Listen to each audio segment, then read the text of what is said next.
അല്ലാഹുവിന്റെ പ്രവാചകൻ സ്വഹാബത്തിന്റെ ഇടയിലേക്ക് കടന്നു വന്നു. എന്നിട്ടതാ പറഞ്ഞു, സ്വഹാബികളോട് പറയുകയാ, ഖുർആൻ ഓതിക്കൊണ്ടിരിക്കുന്ന സ്വഹാബിയോട് പറഞ്ഞു, സൂറത്തു തകാസുർ പാരായണം ചെയ്യാൻ. എന്റെ പ്രിയപ്പെട്ടവരെ, ഇന്നത്തെ രാത്രി ജീവിതത്തിൽ ഉപകാരപ്പെടുന്ന ഒരു നന്മ പഠിച്ചിട്ട് നമുക്ക് പിരിയാ.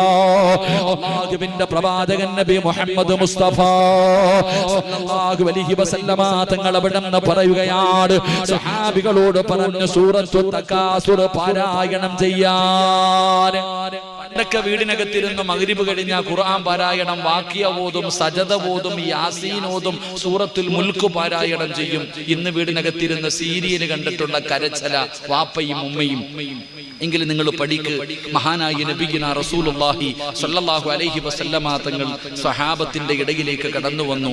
ഖുർആൻ ഓതിക്കൊണ്ടിരിക്കുന്ന സ്വഹാബിയോട് പറഞ്ഞു, സൂറത്തു